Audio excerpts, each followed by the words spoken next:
Poin kita yang ketiga yang terakhir,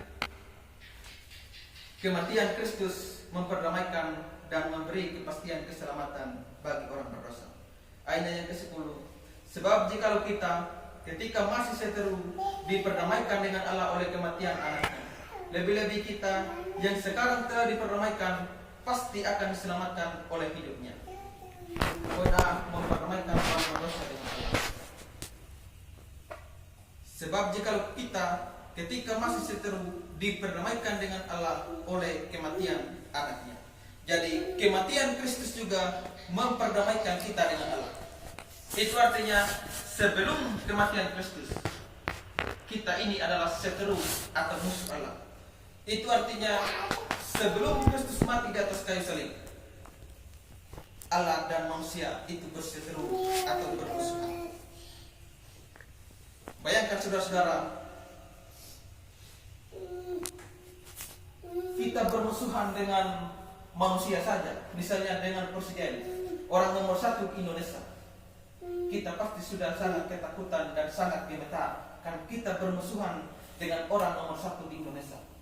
Tapi bayangkan, kita ini bukan bermusuhan dengan manusia, tapi kita ini bermusuhan dengan Allah yang adalah pribadi nomor 1, bahkan pencipta langit dan bumi dan segala isinya. Apakah kita tidak takut bermusuhan dengan Allah? Apakah kita tidak takut dan gemetar menghadapinya? Kalau kita bermusuhan dengan manusia saja, kita gemetar dan takut. Sadarlah bahwa sebelum kita beriman atau percaya kepada Kristus, kita ini adalah musuh atau seteru dari Tuhan Allah. Karena itu saudara-saudara, bersyukurlah bahwa Kristus telah datang mendamaikan kita orang percaya dengan Allah. Kita bukan lagi seteru atau musuh Allah, melainkan kita sudah berdamai dan menjadi sahabat Allah. Betapa luar biasanya karya Kristus di atas kayu salib. Kematiannya yang mendamaikan orang percaya dengan Allah.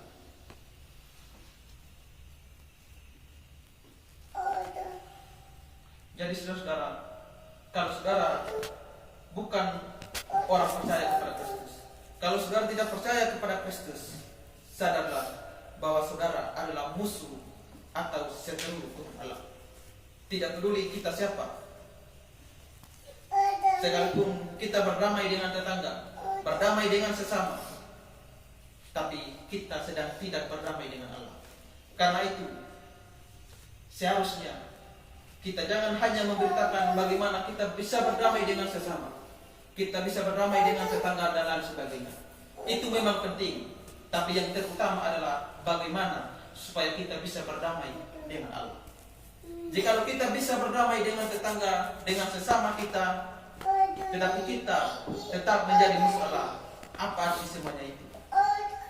Karena itu utamakanlah kita harus berdamai dengan Allah terlebih dahulu dan wujudkan itu kepada sesama kita dengan berdamai juga dengan mereka. Jikalau kesalahan kita yang begitu banyak, Tuhan ampuni.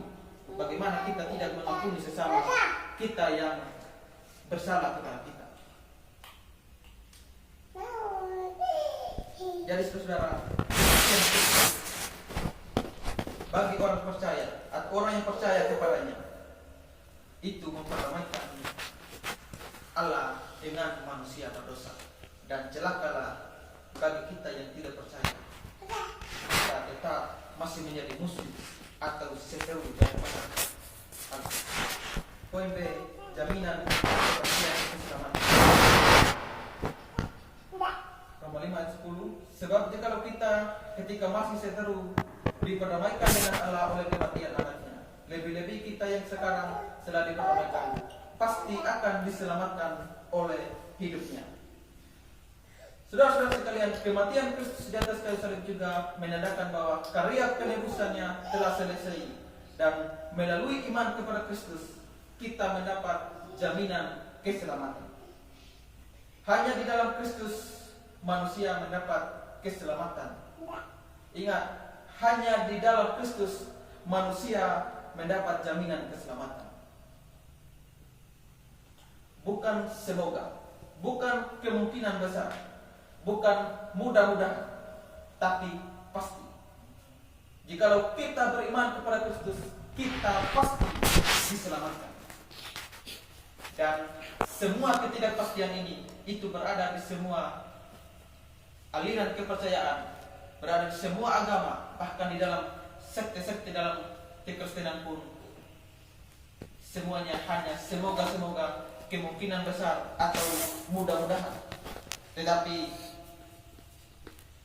di dalam kekristenan yang Injili dan Alkitabiah, orang yang percaya kepada Kristus mempunyai keyakinan, kepastian, keselamatan. Jadi, jika saudara tidak mempunyai keyakinan, keselamatan, maka saudara pasti bukan orang yang percaya sungguh-sungguh kepada Kristus. Kemungkinan saudara adalah orang Kristen KTP, yang walaupun sudah sekian lama sudah dibaptis, mungkin juga sudah tabisidi, mungkin juga sudah pelayanan, tapi kalau saudara tidak mempunyai keyakinan keselamatan, itu menunjukkan bahwa saudara bukan orang percaya. Karena orang yang percaya, orang yang beriman kepada Kristus mempunyai keyakinan keselamatan. Karena itu kalau kita bertanya kepada orang, jika dia ragu-ragu dengan keselamatannya sendiri, itu pasti dia bukan orang percaya.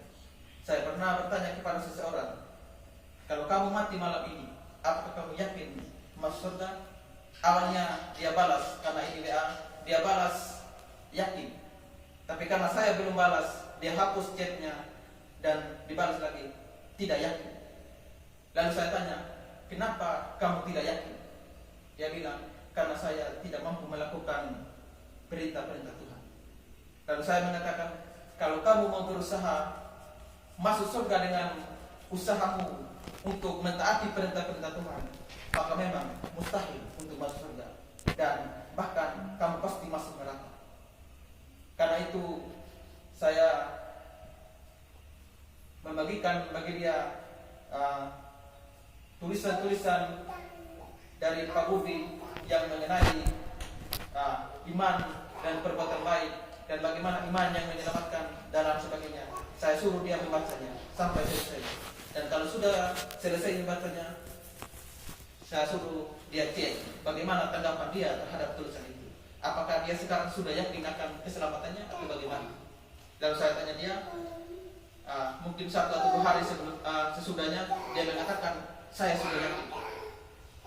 Saya tidak tahu keyakinannya itu benar-benar yakin atau bagaimana, saya tidak tahu.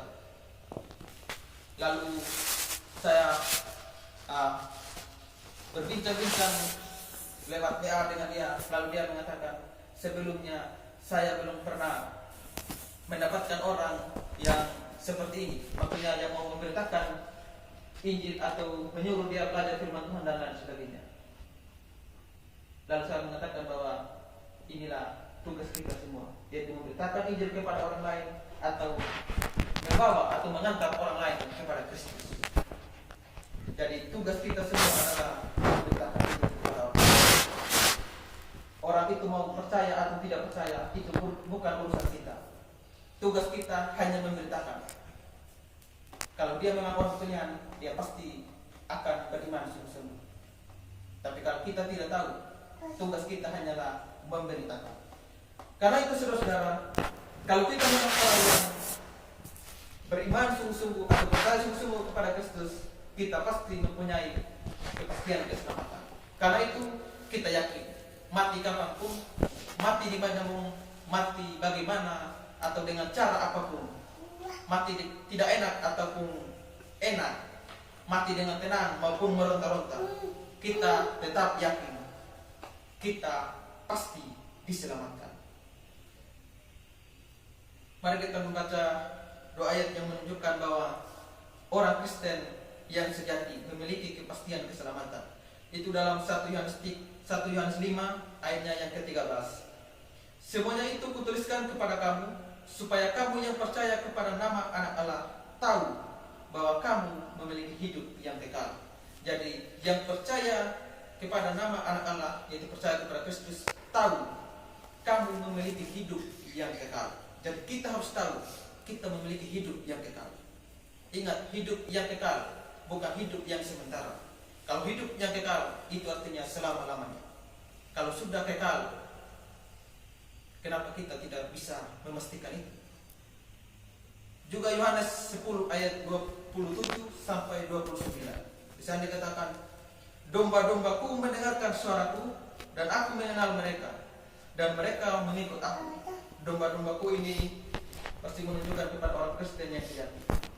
Ayat 28, dan aku memberikan hidup yang kekal.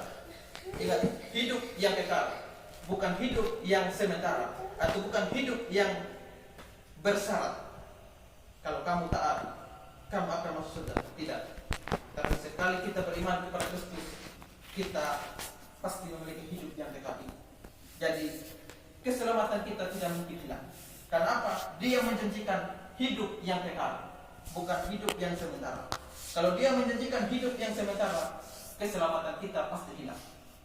Karena siapa yang bisa memastikan kita hari ini bisa taat dosa kita? Tapi ingat, kita hanya mengenalkan iman kepada Kristus, dan dia menjanjikan hidup yang kekal. Kita lanjut, hidup yang kekal kepada mereka, dan mereka pasti tidak akan binasa sampai selama-lamanya. Di sini dikatakan lagi, pasti tidak akan binasa. Jadi, kalau kita sudah diselamatkan, lalu tahu-tahu kita tidak diselamatkan, itu berarti bukan tidak ada kepastian di sini. Di sini dikatakan pasti tidak akan binasa. Itu artinya keselamatan kita tidak mungkin hilang. Lalu seorang pun tidak akan merebut mereka dari tangan. Seorang pun tidak merebut mereka dari tangan, atau dari tangan Yesus. Itu artinya kalau Yesus sudah memegang kita, tidak ada apapun yang bisa merebut kita dari tangan Yesus. Yesus ini adalah Allah yang Maha Kuasa. Jika kita dipegang oleh tangan yang Maha Kuasa, lalu siapa atau apa yang lebih berkuasa daripada Yesus yang bisa merebut kita dari tangan? Ayat 9, Bapakku yang memberikan kepadaku lebih besar daripada siapapun, dan seorang pun tidak dapat merebut mereka dari tangan Bapa. Di sini juga dikatakan seorang pun tidak dapat merebut mereka dari tangan Bapa. Itu artinya orang yang percaya kepada Kristus bukan hanya dipegang oleh tangan Yesus yang Maha Kuasa, tapi juga sekaligus dipegang oleh tangan Bapa. Jika dua tangan yang Maha Kuasa ini memegang orang percaya, siapakah di antara kita yang meragukan bahwa tangan kedua yang Maha Kuasa ini bisa terlepas?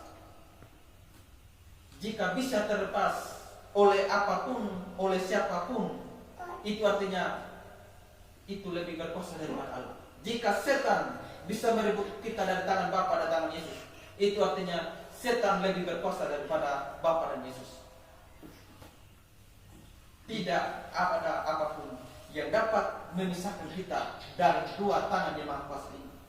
Jika tangan Yesus dan tangan Bapa yang memegang kita, ini seharusnya membuat kita yakin bahwa kita pasti diselamatkan. Jadi saudara-saudara,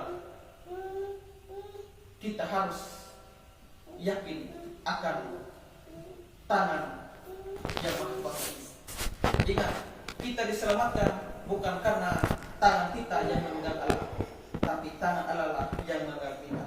Kalau kita yang memegang Allah, tangan kita pasti terlepas. Tapi kalau Allah yang memegang kita, tidak mungkin. Oleh karena itu saudara, kita harus yakin akan keselamatan. Karena itu jangan pernah kita meninggalkan keyakinan kepastian keselamatan ini. Jangan karena kita dipengaruhi oleh apapun, oleh jabatan, oleh uang, oleh pasangan hidup dan lain sebagainya, sehingga kita harus meninggalkan kepastian ini dan menukarnya dengan semoga atau yang kemungkinan besar. Jika saudara melakukannya, saudara sama saja dengan membuang emas dan menggantikannya dengan sen atau besi karat.